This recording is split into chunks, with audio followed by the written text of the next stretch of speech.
Hey Cryptoverse, welcome to this episode of Crypto Baptist. The show highlights everything about institutions getting into crypto. Today's May 13th, 2021, and I'm your host, Dan.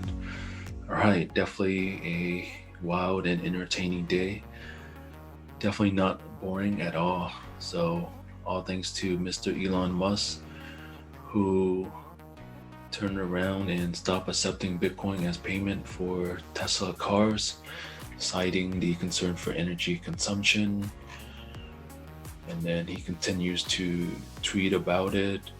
And then looks like now he's going to be supporting the development of Doge. I won't comment on the energy thing because a lot of people have already. I mean, he should have known this before buying it. So I think it's ridiculous that all of a sudden he realized that, oh wait, it consumed this much energy. And regardless of how much of it is renewable or dirty, he should have known it before making this investment. So this doesn't look right. Something's twisting his arm for him to make this decision.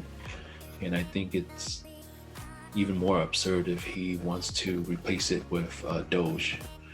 I think that's gonna leave a lot of bad taste in people's mouth if he makes this move. Anyways, the ball's in his court. On to other news. Gemini assets under management surpassed $30 billion now. Congrats to them. Galaxy Digital, their assets under management is now $1.6 billion. As you can see, that's about 4x that amount a year ago. So this space is booming. There's a lot of interest. So we have confirmation that eBay will allow NFTs on their platform somehow. They don't have the details yet on how they're going to transact it. I mean, are they going to accept cryptocurrency as payment? Are they going to accept Ethereum, or are they going to use PayPal or Square or what? So we need more information. Facebook's stablecoin Diem is looking like it's going to launch, and it's in partnership with Silvergate Bank. That's a bank in La Jolla, California, that's doing a lot of things with digital currency. Hut 8 mining company is announcing that they're going to be upgraded, or they're trying to be upgraded to the NASDAQ from the TSX. This is a new ETF launch from Bitwise, the Crypto Industry Innovators ETF. Ticker is BITQ. They're going to be investing in companies that are leading the new crypto economy. And if you scroll down to the holdings, or the top holdings, you can see some of their holdings. So pretty much their largest holding is in Coinbase, followed by MicroStrategy, and then Galaxy Digital.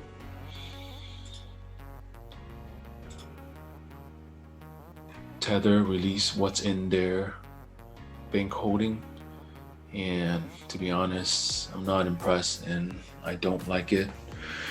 Again, I'm not a fan of Tether. I would really prefer that we move on to another stablecoin as quickly as possible, because they're not audited and they're not backed one-to-one with a USD, right? When you look into these holdings, look, 75% of it is in cash and cash equivalents.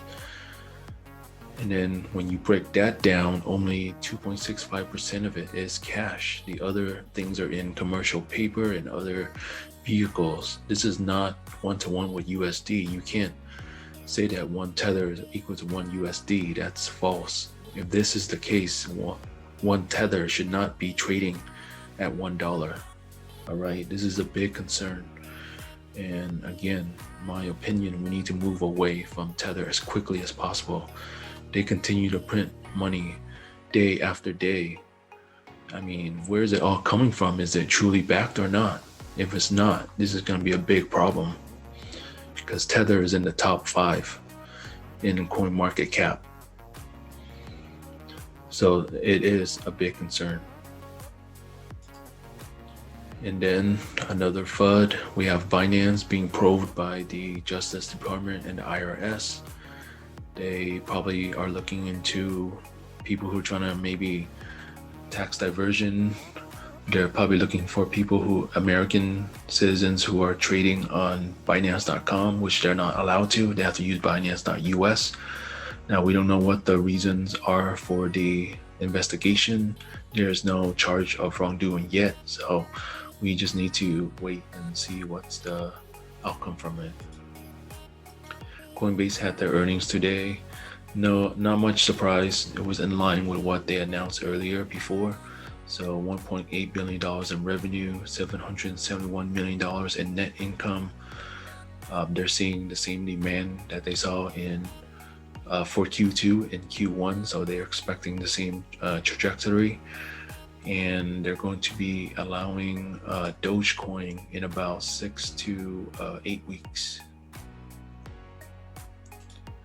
MicroStrategy, well, they didn't buy the dip this time because they bought more Bitcoin, but it was at the high. They bought $15 million of Bitcoin, so that's about 270 Bitcoin at an average price of $55,000. BlackRock's CIO, Rick Reeder, commented that Bitcoin is a durable asset and it's gonna be here to stay.